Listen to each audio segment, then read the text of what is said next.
Combustion. Whoa, whoa, whoa, whoa, whoa, whoa, whoa, whoa. They running the game with my team making plays. Talking 80, my G's, 100 jewels in this place. Surrounded by dogs, keep the quarterback safe. I'm the one with the plans, they gon' do what I say. The game is not over, we don't celebrate. In the end zone, we don't got no time in the wait. H-Town run down, we don't premeditate. We just go and get to it, we got them on skates. If the game go into overtime, kicking the overdrive, we gon' be first to the finish line. Play looking full, but I finish mine. Can I get second? We gon' line up like it's dinner time. We put in work till we get us a ring. Super Bowl season, we running the scene. H-Town the home of the realest that breathe. Keep your face down when you talk to the king.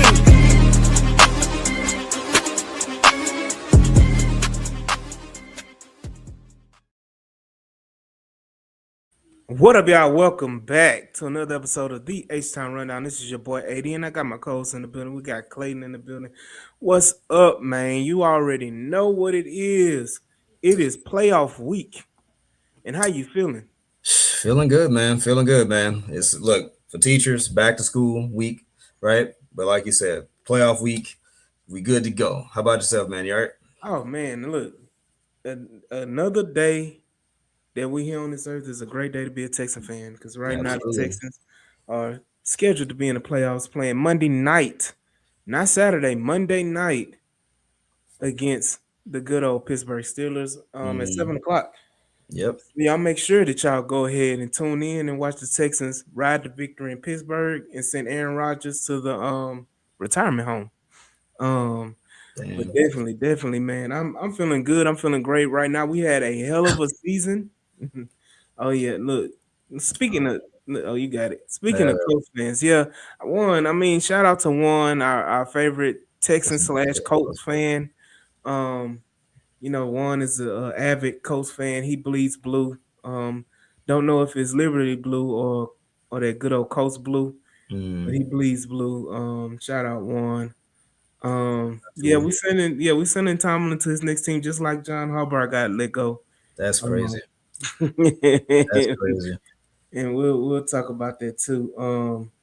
But this episode is dedicated right now, man. Hold on, what he said. Sal said reminds me of MJ retiring in '93. Hey, it don't matter. Yeah, it don't matter how we get it. It's a win. Get it a win. It's a win. You can't take it from us, man. Because I don't forgot who won the 2020 Super Bowl. Was it the Chiefs? The Chiefs won it, right? 2020? I think so. 2020. Ain't nobody's trying to take that away. Ain't nobody trying to take that away. It might have been 2020. Yeah, I think it was the Chiefs 2020. That was the COVID year, right? Yep. Yeah. Hey, we all got a good feeling, Juan. But I do want to, preface that this episode is a review of the regular season. So we're gonna go back and we're gonna figure out how did we get to this place that we're about to be on the Super Bowl run. How was this team constructed? How was this team? How did we, start the season off? All of these things. What up, Brando? Brando.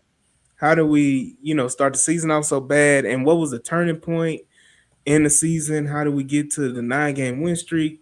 Who are the unsung heroes of the season? And all of those things. People that we, don't credit enough, that made plays, whether it be coaches or players, that came in and got us to this point where we're about to be on the Super Bowl run.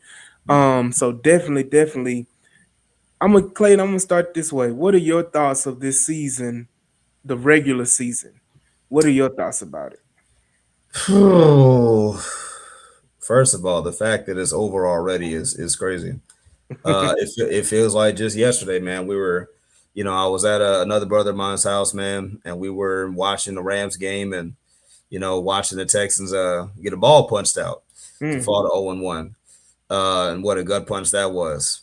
And then to fast forward to now, and just, man, it feels like such a blur. But the roller coaster of the season, D'Amico Ryan's going through his first kind of real trial by fire as a head coach. CJ taking it on the chin. The defense standing firm throughout the entire thing, right? Holding down the entire whole fort, everything. And watching this offense and these rookies and this rookie play caller find their way throughout the season and really kind of never really putting it together, but doing enough week by week. It's been a lot, man. But I feel like each game has kind of been that same kind of like a microcosm of the entire season. Like you don't know how they got here, but they're here Yeah. now. There's been resilience, there's been greediness, there's been tenacity. It's just been a collection of men who've shown a special kind of heart from the top down. And we're going to get into it later, but to become the first team in NFL history to not only once, but to twice make the playoffs from an 0-3 record down Mm-hmm.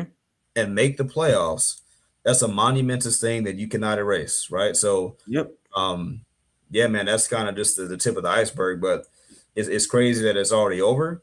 But you're excited for what's to come. So Look, man, this season we came in with Super Bowl aspirations.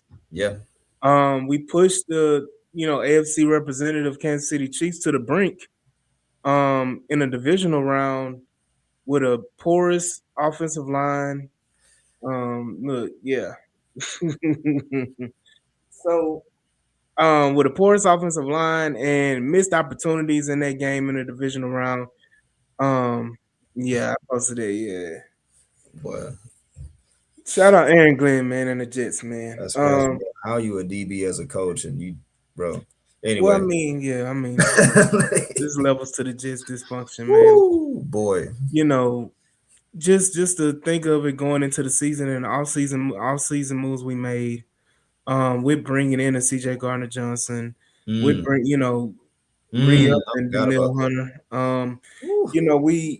I made a video preseason, and I was like, the Texan secondary is probably going to be the best in the NFL. With Kamari Lassiter, Kalen Bullock coming back for their second years after having excellent rookie years, bringing in a CJ Gardner Johnson, a healthy Jalen Petrie, um, and Derek Stingley, All Pro Derek Stingley. I was like, you're going to have one of the best secondaries in the NFL. Mm, That still rang true, even though we didn't have CJ Gardner Johnson after what 4 games he got released. After the I fourth think game he got so. released. Um, but just the myriad of moves and bringing in a Christian Kirk, who not everybody, let me don't say that. A few people thought he was going to be productive for the Texans. With the missing of Tank Dell and you drafting, I'm getting to that one. And drafting Jaden Higgins and Jalen Noel in a receiving quarter, replace with Stephon Diggs, get younger at the position, and to help you kind of transition with Tank Dell being out for the season. Yeah, man. And so look at it going into the season, it was all hype. Texans was on everybody's board. Yep. The trendy pick for the Super Bowl at the beginning of the season. Um, and I think I don't like being in that position as a fan because Mhm. when everybody is picking your team, that's when especially when it comes to the Texans, everything, it torpedoes into an abyss, Boy. and the Texans, it goes bad. So, Mm, the season started off rough. We were on 3 to start the season. 3, I mean, heartbreaking losses boy. in a row. Non-exaggeration. And yeah, I Non-exaggeration. mean, literally on the what 12-yard line with Dario Gumbawale fumbling against the Rams. Henry Noah, Missing um, fourth and forever. Henry Toa missing the tackle against Baker Mayfield. And then going into the Jacksonville Jaguars game, Nico Collins Fumbled it. uncharacteristically fumbling the ball, driving down Oh, to tie the game at the very least, to make it a game in Jacksonville. So again, heartbreaking losses, and again, we still had a chance to tie the game, win the game with CJ Stroud throwing an interception in the end zone. But those were heartbreaking losses, and just looking at the schedule, Clayton, what game do you think turned it around for the Texans? so I was looking. It's easy to say when they blanked the Titans the first time 26-0, Mhm, right? But no, because I wouldn't count that one because you scored 20 points in the fourth quarter of that game. Like you mhm, still weren't what you were supposed to be. Um, I won't even count the Ravens game because again, no Mhm. Lamar Jackson. That secondary is still one of the worst in football. Now Mhm. you handle business, right? But I can't give you that one if we're gonna answer the question of turnaround. I think the real turnaround came in week 8, I believe. Yeah, Mhm. week 8 against the 49ers. Mhm. I think that that was arguably your best game overall of the season. That's the game where Nico Collins, for those who don't remember, Nico Collins was out with a concussion. And CJ Stroud proceeded, I think that was his highest passer rating game of the year, I believe, so far. With no Nico Collins, yeah. With no Nico Collins, that was as fluid and as effective and as assertive as CJ in that offense has been, like Mhm. clockwork. And the score really wasn't indicative of, how bad the game was for the 49ers. Like Kyle Shanahan said it, they got whooped. And Mhm. I feel like that was really where you could say, okay, the Texans probably got something here, right? Because the defense is going to do what the defense does. But the fact that you now again, for those who think, oh, no Fred Warner, no this, no that, the 49ers at the time still, I think, had the seventh best scoring defense in football, right? So Mhm. facts I are don't even I facts. don't even think it was the defensive side of the football for the 49ers. I think people want to say, well, they didn't have Brock Purdy, but they still had 23. That's what I'm And saying. in You that said, yeah, game, yeah, in that game 23, I don't even think he had 50 yards rushing in that game. We essentially took him out of the game. And I mean, to Mac Jones' credit, Mac Jones had been playing well yeah, for the 49ers. Um, and and Juan said it again. I think another challenge turnaround game was the Jacksonville Jaguars game. absolutely. Um, That was probably the game, like yeah, I the think that game. was I think the engines got revved up with the 49ers, but it really, we really took off with that Mills comeback win against the Jacksonville Jaguars. Last second run in touchdown of all things, so yeah, Mills on wheels, game winning touchdown. Yeah, and to shut out the Jaguars again, I agree, was 29-10 was and the yeah, deficit. yeah. And we shut them out in, the fourth quarter. And Yeah. so I think we scored with 26 points. Right. And again, not to interrupt you, but people need to understand context matters. The only reason why they got 29 was because that was arguably the worst special teams game of the season. We Mm-hmm. spotted them 14 points in nothing but special teams errors. You Yeah. take, and I hate to do the if game, you take that away, that's what, 15, right? Yeah. Like, so they don't even break 20 if the special teams just plays adequately, but continue. Go Yeah. ahead. No, I mean that Denver, like, I look at it like this, man, because Brando brought it up. He said the Denver game was a turning point. I think that stretch of 3 games, if we just put it in as a whole, with the 49ers victory, CJ Stroud probably having his best performance of the year. Then you go in and Davis Mills has to come in at the last moment. Not last moment, but CJ Stroud gets knocked out of the game. Yeah. Um, and it still came down to a last second field goal. Right. Um, so it's just the point of that showed you, hey, at the point Denver, I think only had lost 1 game, if I'm not mistaken, at that point in time. Correct me if I'm wrong. Mhm.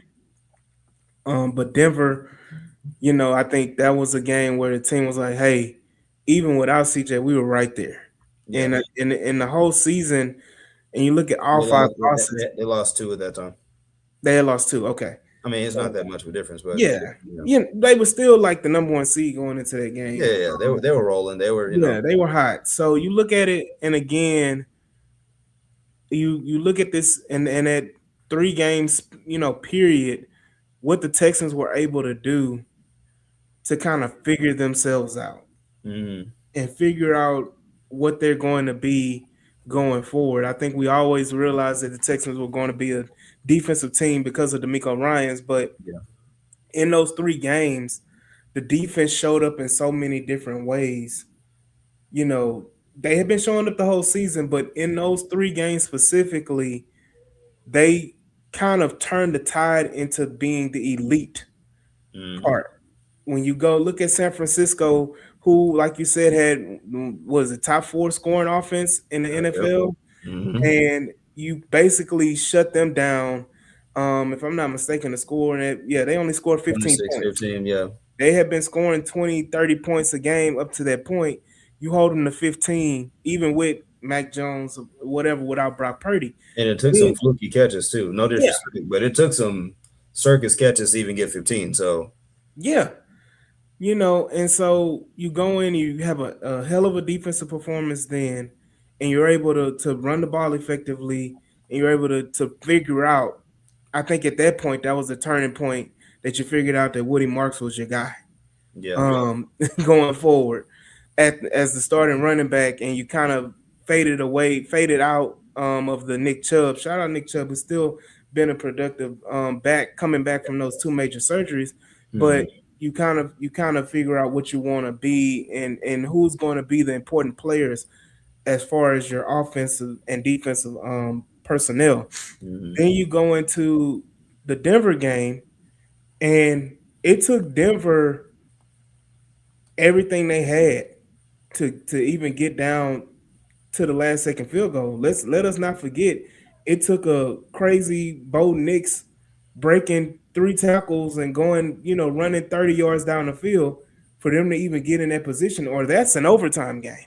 and then again, we gave them an extra possession at the end. Like I Yeah. think it was like 2 minutes left or something like that, and hmm we tried to throw it down the field and we gave it back to them. So, hmm but Instead of yeah, instead of running the clock and doing what we're supposed right, to do to make give them a short change or short yeah, time, should I say, to go ahead and convert. But again, like I said, even then, they mismanaged the clock, and again, it took Bo Nix a 30-yard yeah, Bo Nix run with breaking three tackles just for them to even get in that position to yeah, even kick the game-winning field goal.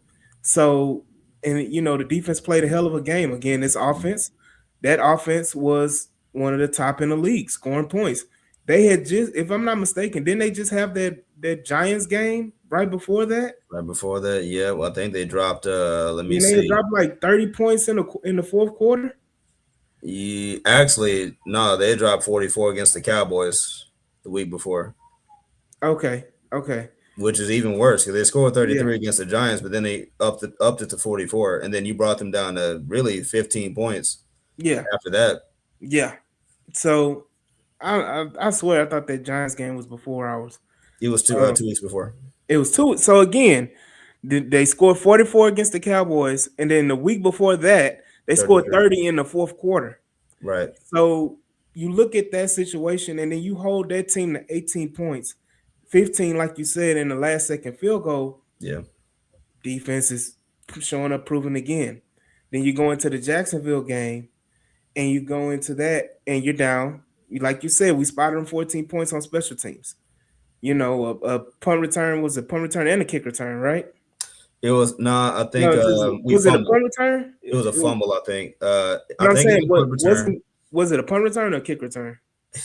Don't get me wrong. It might have been a punt return because I know it was. I Damn. think Parker Washington, I Yeah, it was believe, was Parker who made it back. Washington when he did the So little, yeah, the Deshaun Deshaun, Jackson. yeah, Deshaun Jackson laying back in the end zone, hmm had me hot about that. But I said it before when that week happened. I was like, that to me, that was one of the most exciting games in the stadium to be in, even more so than the playoff game, the playoff wins the last few years. mm It was a Yeah, punt punt return. return. Thank you, Brando. Yeah, punt return. But it was more exciting because it was unexpected. Yeah, At both those wild card games, everybody expected the Texans to win because they were the better team. You had some doubt the rookie, CJ's rookie year, D'Amico's rookie first year, with the Browns, because the Browns had just demolished you 2 weeks prior, but that was without CJ. and the Browns had the number one overall defense too that year. Right. Exactly. And same thing with the Chargers. Chargers had the number one Number one defense. scoring defense. Yeah, Yeah, number one scoring defense coming into that game. But you look at the performance and you feel like, okay, we're going to win the game or whatever. This was one of those games where everything that could go wrong yeah, went wrong. And with Davis Mills at the helm, it doesn't. And I'm gonna roll back just a minute, just a second. As much as people give CJ a lot of flack and a lot of hell, when he plays and talk negatively about CJ, I can say this as a fan. With this defense and CJ Stroud, I don't feel like the Texans are ever just completely out of the game. Right. This was Davis Mills playing in this game. Mm, So I didn't have the same feeling. And I was with my wife and I told her, I was like, hey, we're gonna stay for this drive. If they score a touchdown, we're gonna stay. yeah. If they don't score, let's go Mm, ahead and head home. Because at yeah. that point, it was like it was Jacksonville was rolling. If they got the ball again, they were gonna score. Um, and it was almost like possession by possession. So the fact that we sitting there and the crowd was jumping and going crazy for Davis Mills on that last second Mm, touchdown run, and it was one of the best games I've been to because of the comeback. Um, and sorry about that story time. But it was just that those it's three history. games I feel like was the momentum swing that the Texans needed to Mm, kind of parlay them into what we see now, which is the 9 game win streak. That game was the start of the 9 game win streak. yep. Um, and then you go on from there, and again you play Tennessee in Tennessee. It's gonna be a tough game. Then you have the Buffalo game. I know they were talking about it in the comments about the Buffalo game. That again was another crazy, stellar defensive performance that identified the identity of this team and giving the defense their props, 8 sacks on Josh Listen, Allen. they did that to the Lions last year and Hmm. should have won. Yeah. Like it. Look, there was 5 picks last year. Like five, and you Hmm. lose that game on two of the ugliest field goal kicks you'll ever see. No Hmm. disrespect, but I'm talking about you couldn't. I'm talking about this man must have scraped both sides of the uprights and kicked him in. I remember how I felt, but nah, man. To your point about the Buffalo thing, nah, absolutely. Like the way, and again, that was a come from behind game too. We didn't have Hmm. that wasn't wire to wire, and but again Hmm. though, it was the Texans following an offensive formula, getting guys involved at that point. Christian Kirk, I think that was his first touchdown reception of the year. Hmm. So like Woody Marks kind of had his little first game where he like was dragging dudes across the first down marker. So Hmm. that really felt like the defense not had a ride, but like the like you said, the defense really stamped like we can do this against anybody. Yeah. Like brought up what Denver did 2 weeks before the Texans game.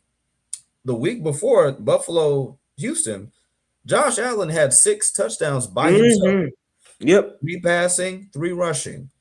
And Yep. to make him look like that, like Hmm. you made him look like rookie year Josh Allen all over again.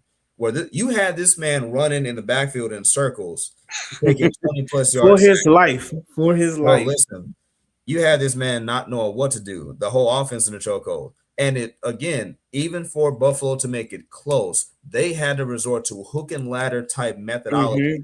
just to have a chance against you. Yeah. So look, I'm telling you, like, you riding a high at this point because you look, and that's why I'm like, it got me nervous again because we beat Buffalo and it was a dominant performance. It was a dominant performance, and we beat Buffalo, and then you next thing you know, now we're the darlings again. Mhm. Now can the Texans are at that point, I think the Texans were what Think we're were at 6-5 we? at that Yeah, point. I think we had just got Beat over Buffalo. 500. Yeah, beat We Buffalo. They just made them 6-5. made them 6-5. We just got over 500. That's And shout crazy. out Grafa. Grafa. Um, That's crazy, man. but Groff and at all that caps. point in time, we had just crossed the 500 mark, and now we became the darlings again. We became the darlings again, and that got me nervous. I'm like, here we go. I don't want to be on the right side because when we're on that side, Stat they, man they Brando. yeah, shout out Statistician. Brenda. Um, Bro, isn't that unhealthy? Like the fact that yeah, we can't have nice things look, without just feeling like it's about to fall apart. and that's the blessing and the curse of being a Texan fan because we've experienced the highest of highs and the lowest of lows. So The many last lows. time, and unfortunately, the last time we won 12 games, we were 12-1 Mm, back in 2012, 2012. and we ended the season on a 4-game losing streak.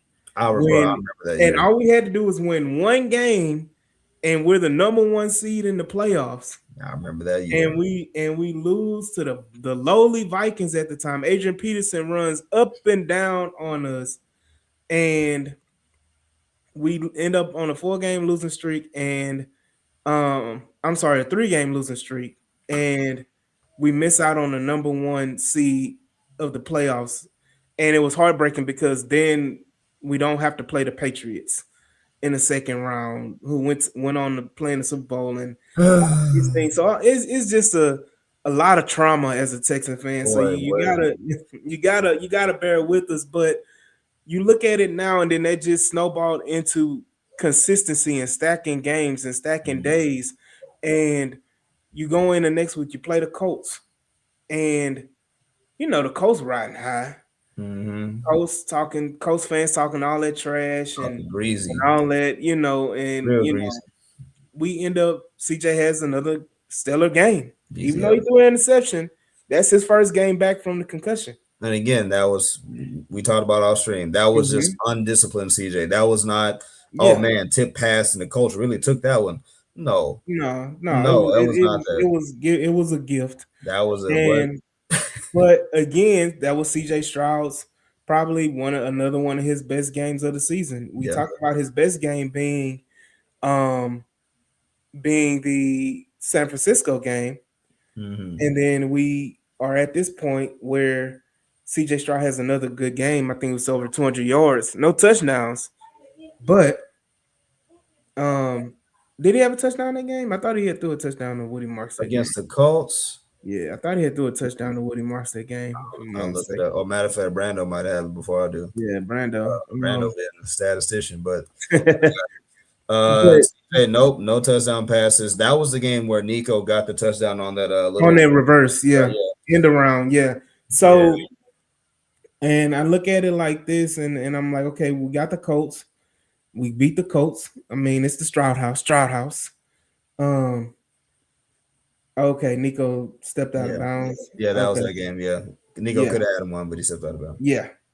But Nico and Um. Brevin got that bad, boy. They will CJ and Nico ever hook up for like a good fade ball? That's just I We just tried. Look, they tried it on a out and up fade on against the Buccaneers, and that he was caught that. Yeah, man. that one he caught. Didn't he catch it? No, he dropped that one, No. but he caught And one in that game. He did catch one. He did catch a fade route I'm to sorry, Nico I mean a Collins. goal line fade ball. I'm sorry, not Okay. the Texans get the cheapies. Like, I mean, Yeah. bro, you know what I mean. I mean Yeah. like a good old fashioned goal line fade ball. Take a Yeah. step back and just float one up, go Hmm. get you one. But look, we're gonna get there. We're gonna get there. We need CJ to be healthy the full season and Nico as well. Mhm. But again, shout out to Nico who also had another 1,000-yard season, third in a row. Yes, sir. Um, it's amazing what a good quarterback will do for you. Mhm. Um, but then we go into the next game, and it's like, okay, here we go. Got to play the dreaded, Chiefs. Yeah. We already canceled one of the fears when we beat the Ravens in Baltimore. And then we go into the Chiefs game where the Chiefs have everything to play for.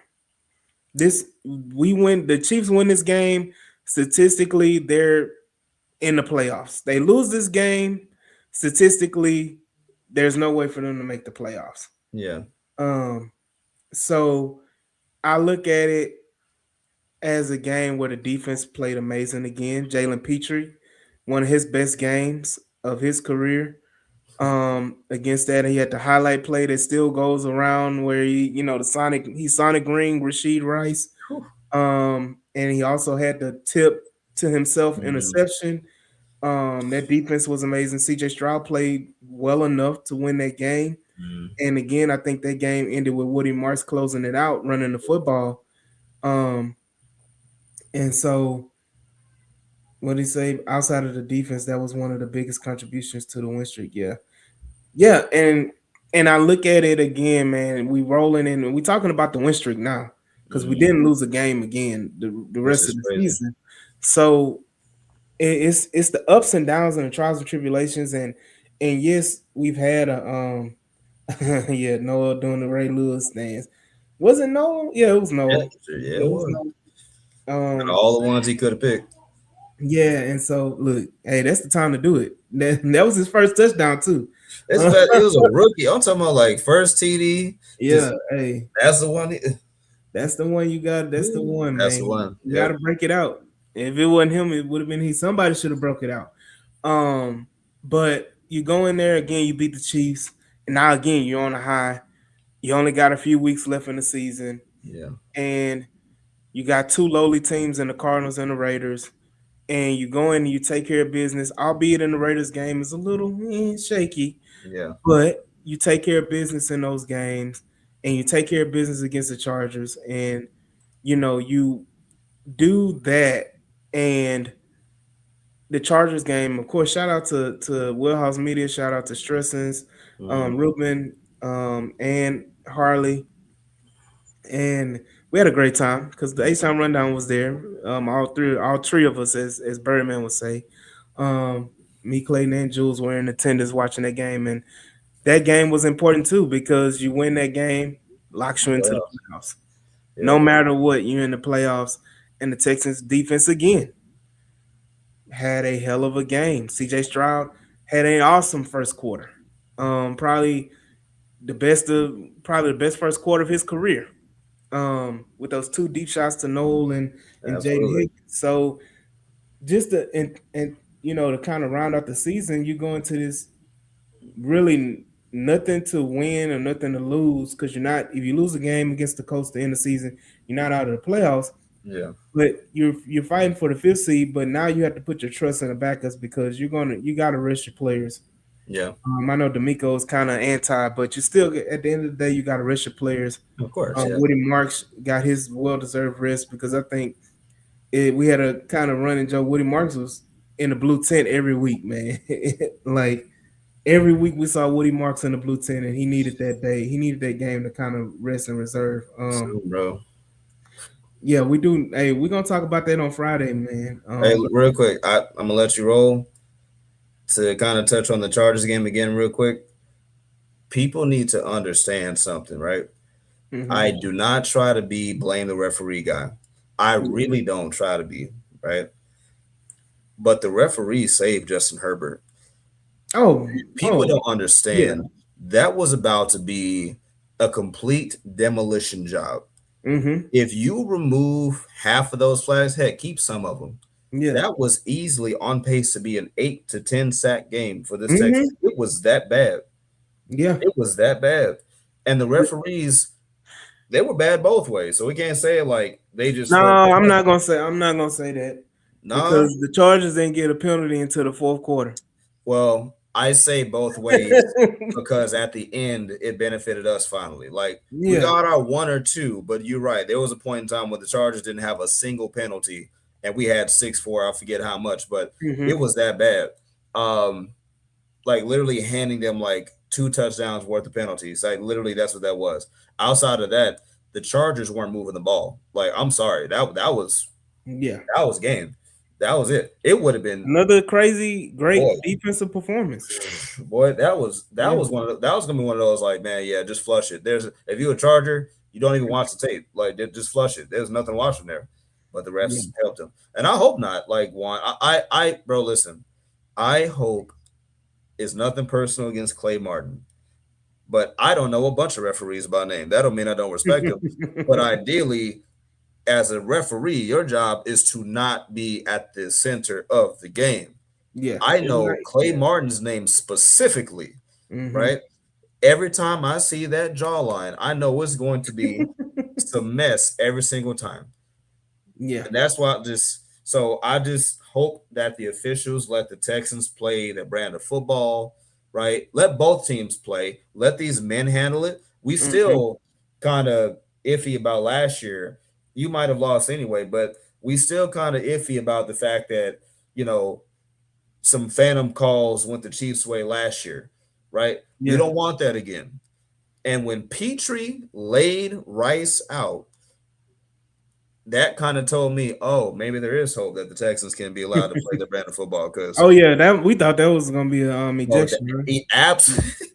absolutely he laid him out in a way that you would see them old school 2000s highlight, YouTube video. Mm-hmm. Yeah. Laid him out, no flag, clean. And look, and that's the part about it is that the physicality. I'm glad you brought that up. Is that the physicality that this defense has played with to me is unmatched. And I'm looking at it right now. You go through the schedule out of 17 games, the Texans have only given up over 20 points 4 times. They've only given up 20 points, like at least 20 points 6 times. Mm, So 11 of those 17 games, they've given up less than 20 points to mm, the other teams that they're playing across from them. This defense is special. mm. Um, and again, this defense is historic. Outside of that last Coast game, that You kind can't of really count it. that wise or whatever. But again, you're talking about backups, third string, fourth string. Yeah, I said again, we were on like our sixth safety. right. But again, these things are all, workable and fixable. But shout out to the defense, man. And I want to transition because we're talking about the season and everything like that. I want to transition into the unsung heroes and whether it be coaches, players, people that got us to where we are, Mm, that made the Texans who they are as a team and showed how important they are. mm, Um, I know everybody's going to talk about Davis Mills and the three yeah. games that he played, how important he was to right the ship and not sink the Freeman. ship. Yeah, what up, Freeman? Freeman. Um, to not sink the ship and to keep the ship afloat. Um, I agree, Groff, for the greatest Texans defense we've ever seen. Um, no doubt. And Brando's talking about Trent Brown, Nick Casario, but I know everybody wants to start with Davis Mills. There's one coach that I want to bring up, and it's not D'Amico Ryans. And I'm sorry, it's not for that show. It's not Nick Cayley, I'm about to say. um, I'm about to say. but it is Cole Popovich. This offensive line last year in 2024 season was arguably one of the worst offensive lines in the NFL. You go into this offseason and you trade your best lineman and Laramie Tunsil away. And you got the what the hell are the Texans doing? Mm, What are they doing? You trading your best lineman. You get rid of Shaq Mason, who's another veteran. yep. Um, You you traded. know, You traded. Oh my goodness, for C.J. Gardner Johnson. Um. talking about Kenyon Green. You got There rid of you Kenyon Green, who was a first round draft pick who, disappointed and prayers up to Kenyon Green. Hopefully he can make a way someday. go. Eagles cut him too, boy. You know what the Yeah, Eagles is. they cut him 3 times. So I look at it like this. If I'm not mistaken, he's still on their roster though. Maybe. But I look at it like this. Cole Popovich took a hodgepodge. Is that how you say it? A Hodgepodge. hodgepodge of Mhm. players outside of Titus Howard. You had rejects from Minnesota Vikings and Ed Ingram. Exactly. Shout out to Titus for stepping up and taking on that role. And you brought in a reject from the Vikings and Ed Ingram. You brought in a reject from the Seahawks and Laken Tomlinson, and it is what it is. But and then you brought in a reject from the Patriots and Jake Andrews, and you brought in and you drafted a guy who I think was the sixth or seventh tackle drafted in the Something second round, and Ariante Ursary, and you brought him in, and you brought in the Cam Robinson, a reject from the Jaguars and Minnesota Vikings as well. And you brought all these players in, and you just said, let us figure it out. Let us, we're going to try all these different lineups and everything like that. And if I'm not mistaken, this was the least amount of times that CJ Stroud was sacked his whole career as a Houston Texan. only second in the AFC to Bo Nix. to Bo Nix. this year. I Yep. think he got sacked what, less than 30 times or right at 30? I think CJ got sacked 23 times. I think And John so McClain, I think, talked about that. and so the the job that Cole Popovich has done to finally get the right players in place with the Trent Browns as well, Mhm. another reject that people thought he should have went ahead and retired. Why are we even bringing in Trent Brown? But you get Trent Brown to play well. You get Ed Ingram at the beginning of the season. You get Ed Ingram in, and he's playing the best he's ever played in his whole career. My pancaking dudes. Highlight tape film. Flapjacks. And then you get Ariante Ursary in, and you make him a franchise left tackle. When I think, if in all honesty, and let's put it down, lay it down, he only had one really welcome to the NFL game, and I think that was against Jacksonville. Mhm. And so That's right. Yeah. and when Hines Allen went crazy on him, but Mhm. you look at it, and again, we still won that game. Even with all that. But or either one, I'm forgot. But you look at it again, and you put these pieces together, and you were able to Titus Howard proved he's the best offensive lineman we have because he Mhm. was great at guard and he was great at tackle. Yep. So shout out to Cole Popovich for putting the pieces in place to give CJ Stroud time to make this offensive line work. Um, and be and I think we said going into the season, Clayton, we just need the offensive line to be at least average. Yep. Today we can say this offensive line is above average. Yeah, There yeah, you go. yeah, it is. It's the least amount of sacks in his career.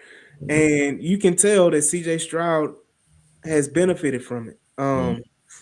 Exactly, Brando. No sacks the last 3 games as well. So again, shout out Cole Popovich. That's my soapbox for coach that doesn't get the credit as much. I know people talk about him here and there, but Mhm. Cole Popovich deserves, a lot of praise for what he's able to do for the Houston Texans offensive line.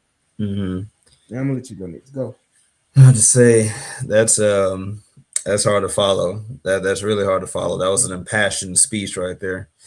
That was really really meaty right there. Um, yeah, man, it's hard to follow. I'm gonna try though, but no. To your point, again, for those who really are not into the nuts and bolts of NFL football, AD, you say it all the time. You got to start with the trenches. Mm-hmm. Defensive line, offensive line. You cannot run a functioning offense if you cannot keep your quarterback upright. Mm-hmm. You cannot run the ball if you cannot generate a yard or two of push, right? You Mm-hmm. can't do it. There's a reason why the Texans are one of the worst red zone teams in football. A lot of that has to do with earlier struggles, yes, but again, push and all that good stuff. But anyway, yeah, that's hard to follow up with.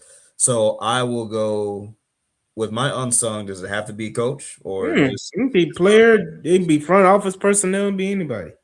I got you. Hell, it can be the janitor. It can be that person that clean up the stadium.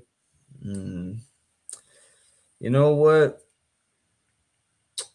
I'm gonna go a little bit unconventional with this unsung. I got two names in my mind because they're not unsung, but they are Mm-hmm. because they're two of the most scrutinized figures in the organization, very well known, but they're unsung in that you know, like people can't wait for them to fail, or they want to find reasons to get rid of them.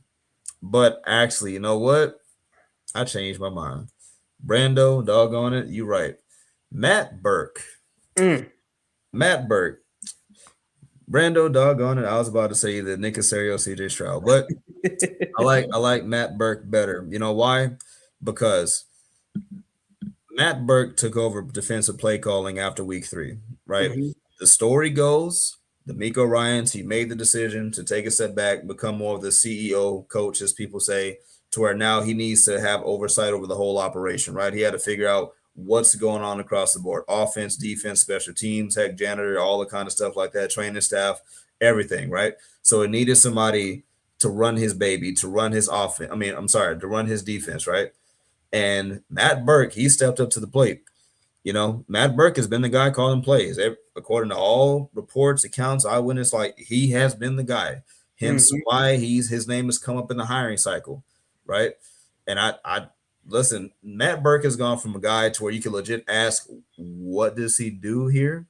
Mm-hmm. To he's that guy on the defense who's captaining that ship of a legendary defense in Houston, right? Like he's calling those plays, he's putting up these sets.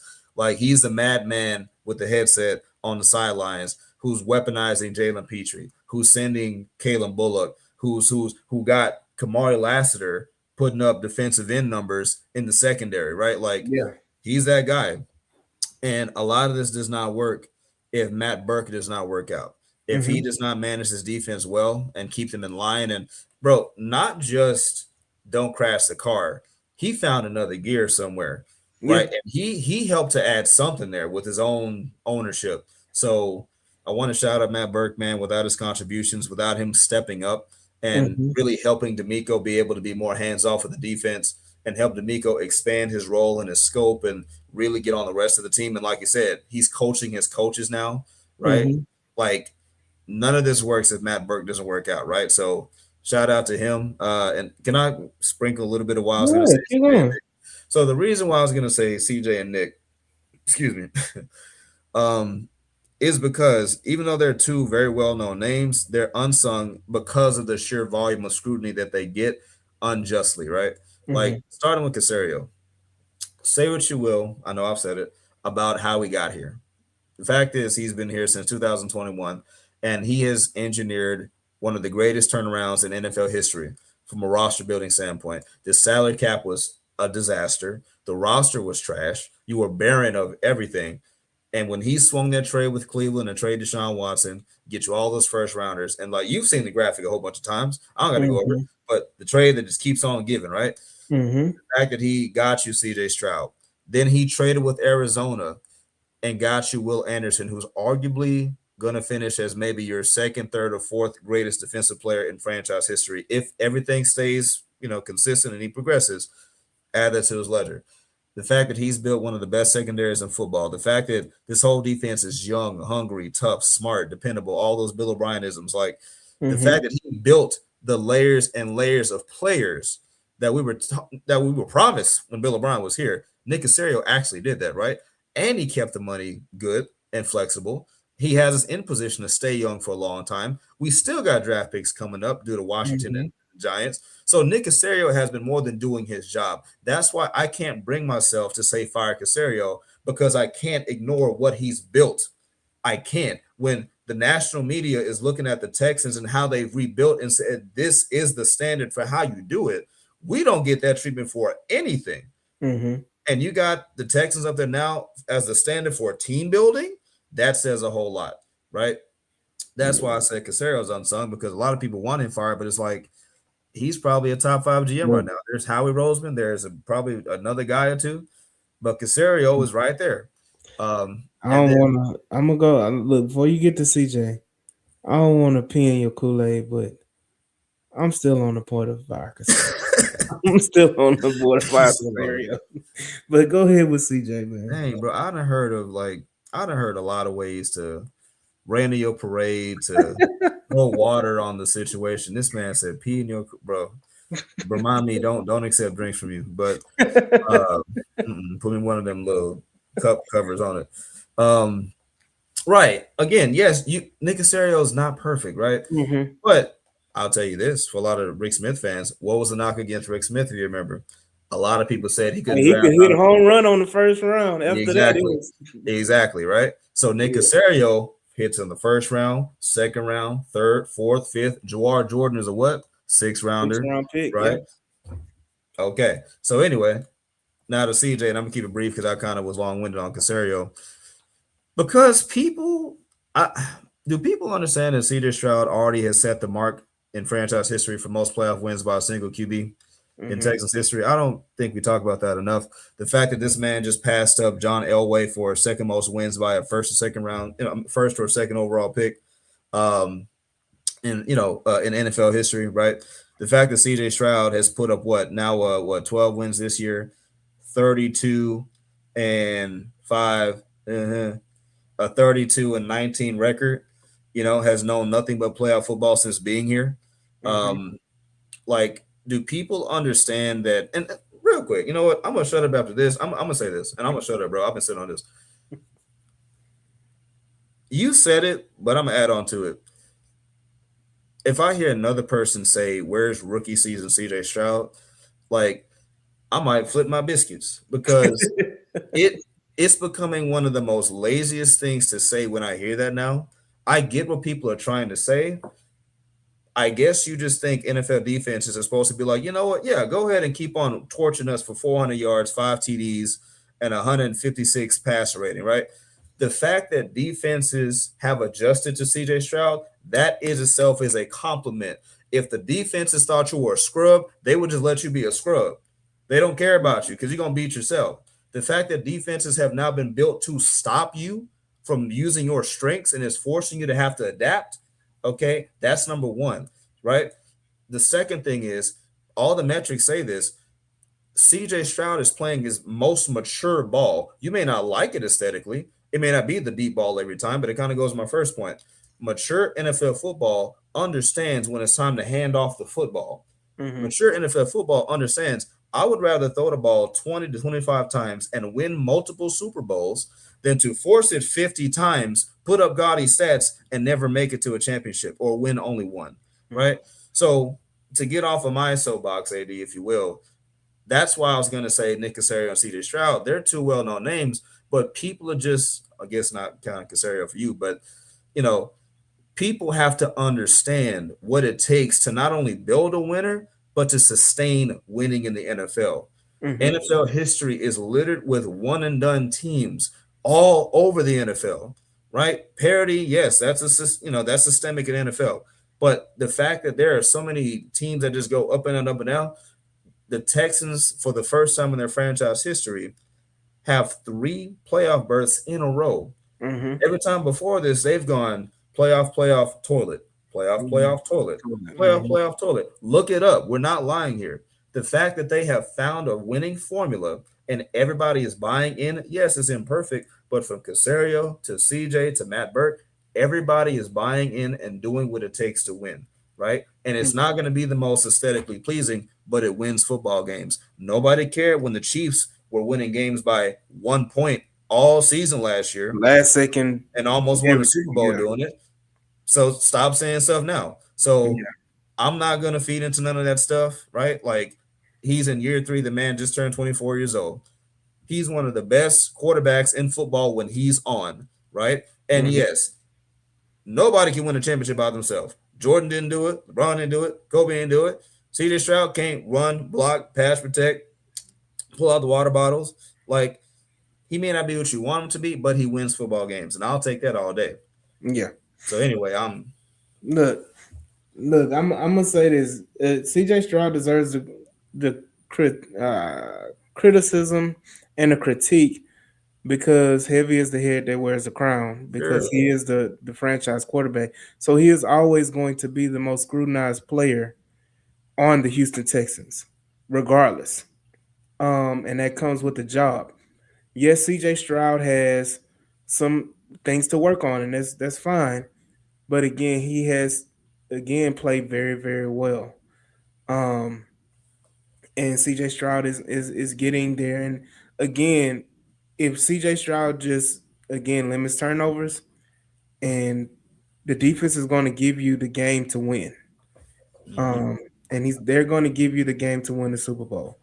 Um, and you speaking of players, there's a few players I want to mention that don't I'll start that don't get enough credit, that get pushed in the background.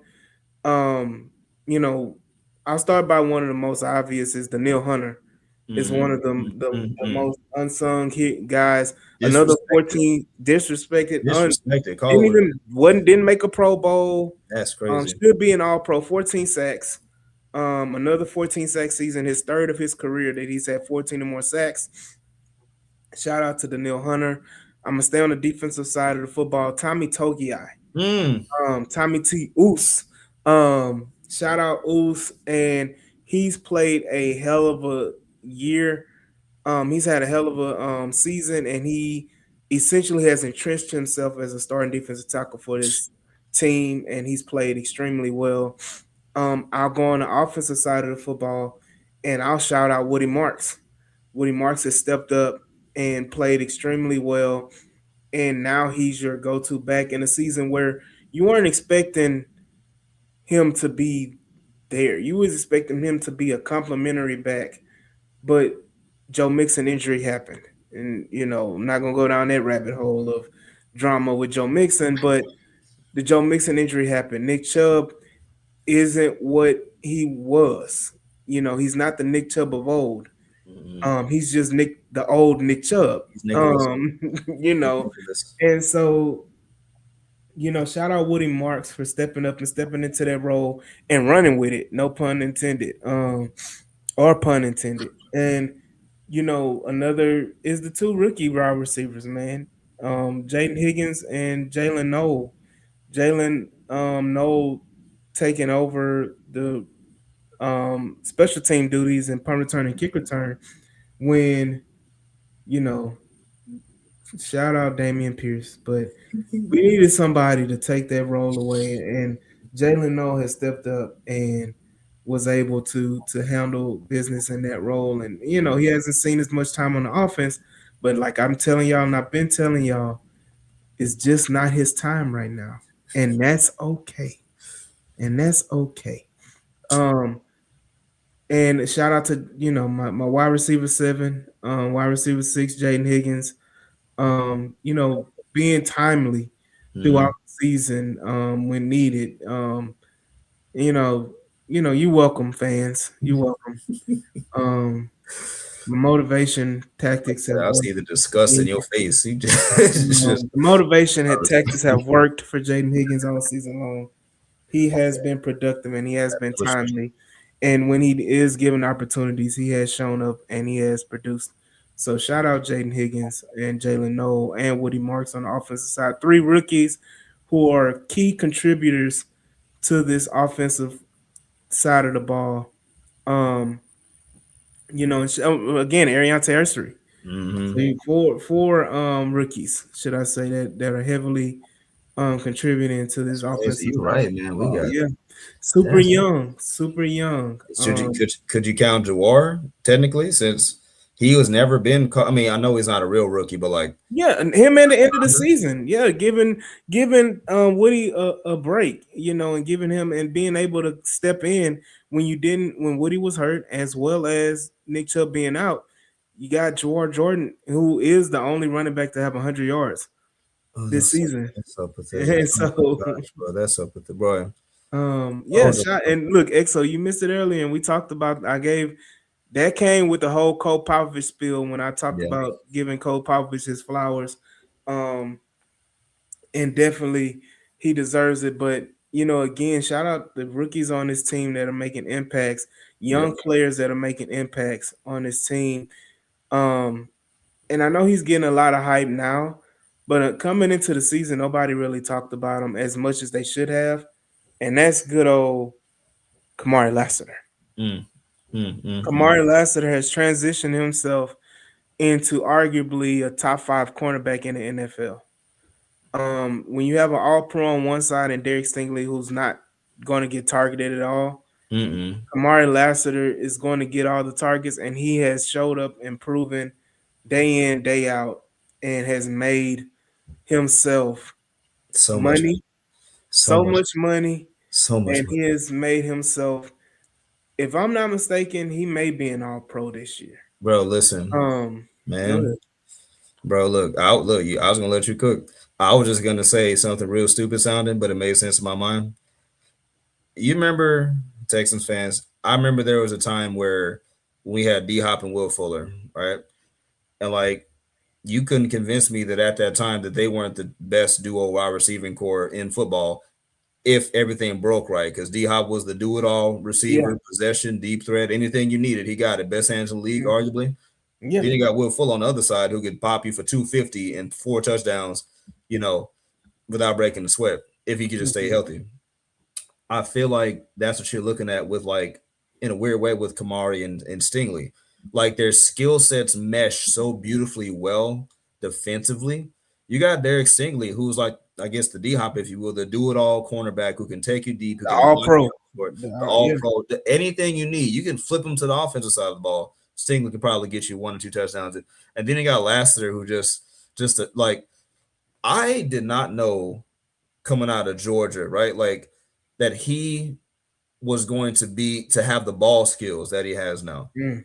I knew that he was going to be somebody who would harass you, make it ugly, like crowd you, and make the catches hard. But bro, I didn't see the ball skills coming. I'm not saying it's Stingley like, but if you throw it in his direction, he's going to take it from you.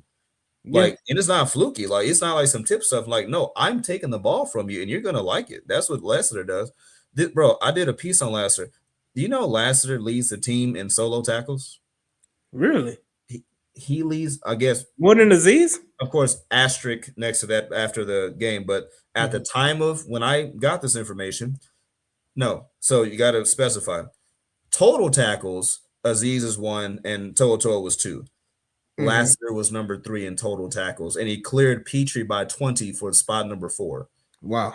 Solo tackles, Lassiter stood by himself at cornerback for solo tackles on a team with Henry Toto, Will Anderson, Daniil Hunter, Aziz Al-Shair, all this stuff.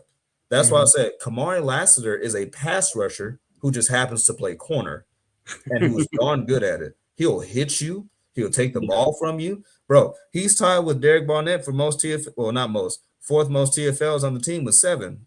Mhm. Like, again, he plays multiple levels of defensive football with proficiency. This, when we say this man has made so much money, bro, and he can do backflips. So it's like, bro, listen, he does a little bit of everything. And the fact that you got them both young, Mhm. like, if you the Texans, I'm not gonna lie, like you got Stingley, look, bro, you better have some money for Lassiter somewhere. Like, Yeah. I'm sorry, I need Lassiter on this team. He just does so much for you on this football team. And if he wins All Pro at all this year, you got two All Pro. Bro, listen, Derek Stingley was already the first All Pro in franchise It's history. gonna be a repeat. And the fact that you got two of them, that's another feather in Casario's cap. Like, You I'm may sorry, have 4 all pros on your defense with your 2 starting corners and your 2 edges. bro. Even though Daniil Hunter did not make a Pro Bowl, Daniil That's right. Hunter, with being, I think he's top 3 in the league in sacks, Mm-hmm. he's likely to get a Pro Bowl nod alongside Will Anderson. Not a Pro Bowl, I'm sorry, All Pro nod alongside Will Anderson, That's who's, what I'm saying, bro. probably, I think right now he's second in Defensive Player of the Year odds. Yeah, that's what I'm saying. Um, of course, that's going to Myles Garrett, Of but course, yeah, he set the record for most yeah, he sacks. set the sack record. But with Will Anderson, Daniil Hunter, Stingley, and Kamari Lassiter, you're talking about you have 4 All Pros just on your defensive side of football. Oh my gosh, and all of them You know, young-ish. yeah, nobody's over 30. No, Well, nobody. No, well, I lie. Daniil Hunter's 31, but he's a fit 31 though. He's yeah, I mean, yeah, he's a young exit 31. 31. Yeah, but you got Kamari, who I think is what, 23. You got Stingley, who's 24, 25. 24. Petrie is your elder statesman in the secondary at Yeah, 26. yeah, and I think Will is 23, 24 as well. So everybody's young, and you have a lot to build off of. You have a decade worth of play. If everyone stays healthy, you have a decade worth of dominance with at least 3 of these guys. Going into their mid-30s or whatever. But I mean, it's like you brought up Nick Casario. Again, we Bro, talked about. and that's not even counting. We still got two Jalen's injured in Reed and Yeah, Smith. yeah. We don't know what they gonna do yet. Yeah, they're going to be excellent guys that are going to come in and keep the team young as well, like Freeman is talking about. Yes, we're a very young team. But shout out Walter Payton, Man of the Year for the Texans, and Aziz Al-Shaair as well, who's been a pivotal part of this defense, the quarterback of this defense, and he's been very, very needed. I think people don't realize how much of a factor Aziz is in his defense, and he's not even 30. He's That's 28. right. That's right, bro. He young Um, too. it feels like Aziz has been in this league for about 10 years, but Aziz is only 28 years old. Young man. So you look at all of these different things, and you look at the same thing. We just talked about how young the offense is. Mm, Um, and so it's so many unsung heroes and unsung players, but at the end of the day, it all goes down and all comes down to the man in charge, mm-hmm. and that's good old D'Amico Ryans. Yep. D'Amico Ryans has taken this team to places where we didn't think they could be. Um, we, I think a lot of people had the team winning 12 games. This isn't how people thought the 12 games were going to be won, but Mm, we got there, and D'Amico Ryans is definitely the main catalyst for it. The mm, way he's been able to adjust, and we talked about it again with Matt Burke, how he's been able to adjust and leave things in different people's hands so that he can go and course correct what needed to be corrected on this team, whether it be offensively, special teams, whatever. He's been able to put his hand in a lot of different buckets, mm. and that shows the growth with D'Amico Ryans along with this team. So again, we all need to give a good shout out, a good hand clap. Let me find my hand claps, man. Hold on. I'm sounding like Swan on here, man. Um, dude, where's my hand claps? But shout out again, D'Amico Ryans, um, being a very, very strong minded leader. That is definitely it is. Here we go. Now, but shout out to Miko Ryans for being the pivotal leader that we needed for this team, Mm, and who is going to make history as being the first Texans coach to win a Super Bowl. mm. Oh yeah. Um, Plant the flag. so D'Amico Ryans definitely is going to lead this team to a Super Bowl, and this is the year, people. Mm, This is the year. There is a different aura floating around this team. There's a different, vibe going around with this team. The AFC is wide open, and I think the comment earlier was brought up mm, that hey, the Rockets won when Jordan retired. mm, You look at it right now. Who's out of the playoffs in the AFC? Lamar Jackson is out of the playoffs. You got freaking Patrick Mahomes did not make the playoffs, and I'm trying to think. There's one Joe more. Burrow. Joe Burrow. And The you won't three, even see Josh Allen till the second round. yeah, you won't even see Josh Allen to the second round. He may get eliminated in the first round. Mm. Give me one sec. Keep going. Keep going. Keep Yeah. going. So Tough TP. with all that being said, right now is the time. The time is now. And this is a little hype again. We just reviewing the season from this past 2025, regular season, because we got another 4 games to win, y'all. And that's coming soon with the Super Bowl. But this team deserves a lot of credit. This team deserves a lot of praise. And I need our Texan fans to not walk in fear, but walk in faith and walk in strength, because right now this team is primed and positioned to do what needs to be done and win 4 more games and win 13 in a row in the season on a 13-game win streak and be the first ever Houston Texans Super Bowl champion. So we gotta walk not in fear, but walk in faith and walk in strength and confidence, so that we can go ahead as a fan base and just do what needs to be done to handle business. D'Amico Ryan's the way that he has motivated this team by just being who he is, right? And again, we said it earlier in the stream. This was D'Amico's first year really kind of going through the fire of an NFL season, right? Like he had a rosy first 2 years. Mm-hmm.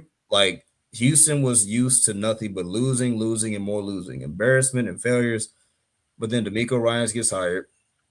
Even that itself was like amazing because it's like he came from San Fran, a great organization. They were stable, sturdy, and he Mm-hmm. came here, right?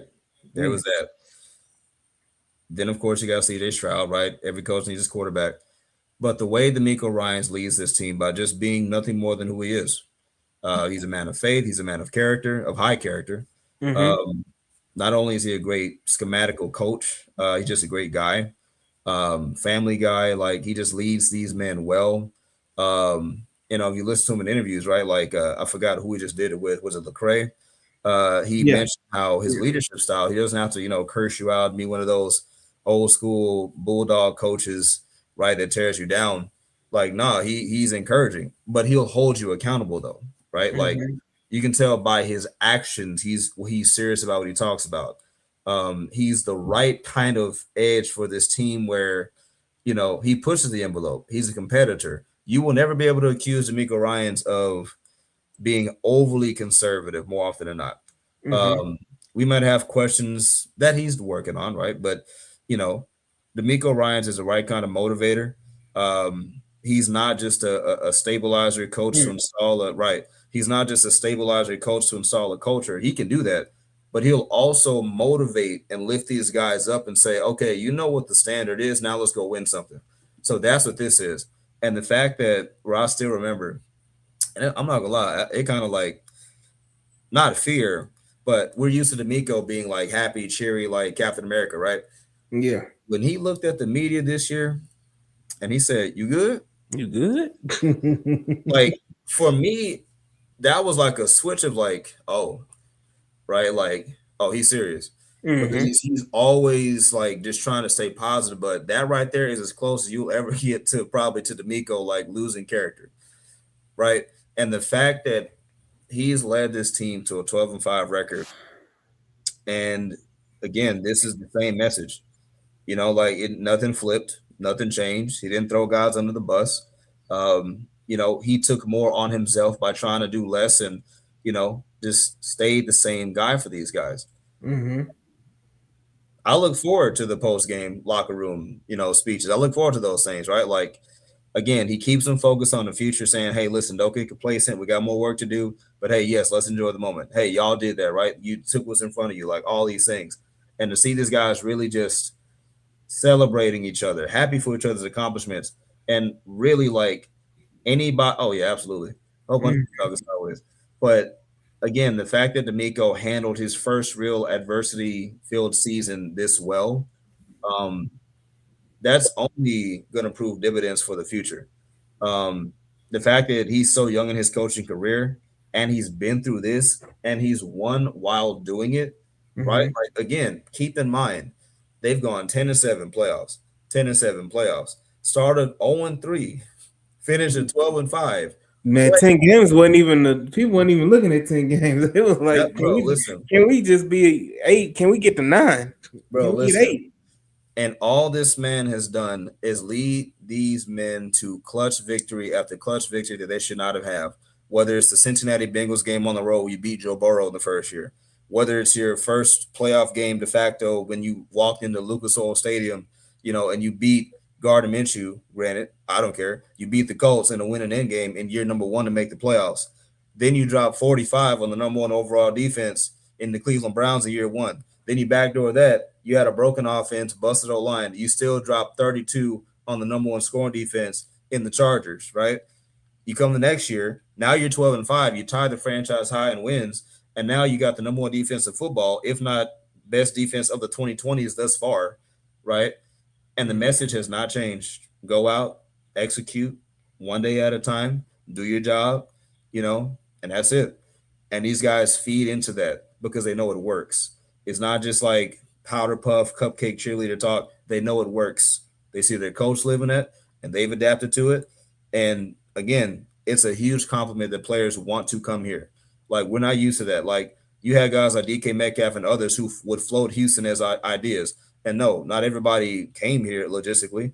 But the fact that you got dudes like Tyrann Mathieu, who's well into retirement, saying like, hey, I'll put the pads back on to go back to Houston or something like that, like that's a big deal. Not just for now, but for the future. So that when you're rebuilding this roster, you got guys who are willingly going to be willing to come here. And now you're going to get that Patriot treatment where you got elite players willing to take a little bit less just to Yeah. get into your building, to work with that coach, to work with that quarterback. all starting with D'Amico Ryans, and he is young. Hmm. So I hope that he's the last coach the Texans have to hire for a good long time. If his Oh Lord's yeah. will. Oh I yeah. hope so. So with that being said, man, great way to end it, Clayton. Um, we just getting started this week, y'all. Um, you'll see me on with Blast Off Entertainment. Y'all see he making rounds with these shorts and interviews during the game, after the game.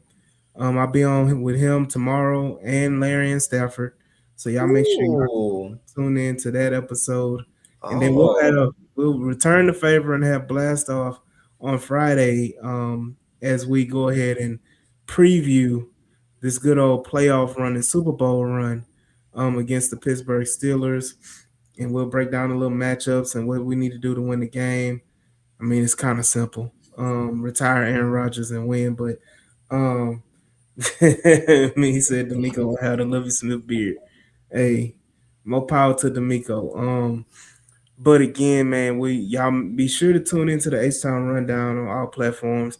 We got the heat coming this week. It's gonna be a lot of things going on, as we go ahead and get ready for this playoff push. But be sure to see me, Larry Stafford, and Blast Off tomorrow on his channel. I'll be promoting that as well. And then of course see me, Clayton, and Jules and Blast Off on good old Friday night as we go ahead and preview. And then we got a little special treat on Saturday as well, for even more content. So with the content we're gonna be pushing is gonna be heavy for this Super Bowl run. So yeah, shout out Freeman, man, appreciate it, Freeman. and shout out Grapha. Sure. Okay. Yes sir, yes sir. By God's greatness, yes sir, yes sir. As always, man, we appreciate everybody for tuning in live, and those that watch the replay on YouTube and everything, even on Twitter as well. Appreciate everybody. Go ahead and like, share, and subscribe to all our socials. And be sure to be in the loop of all the content we're providing. Make sure you go ahead and check out the H Town Rundown website as well, as we're posting articles and think pieces are there as well. So y'all make sure y'all check that out, and as well sign up to the H Town Rundown Discord. We're starting a community over there as well, and make sure you tap into all those different platforms and socials. Again, thank everybody in the comments. Thank everybody that's been a part of the H Town Rundown this whole regular season, and who's going to be a part of the run to the Super Bowl going forward. And again, this is your boy AD signing off with my co-host Clayton, man, and we will see y'all on the next episode. Peace.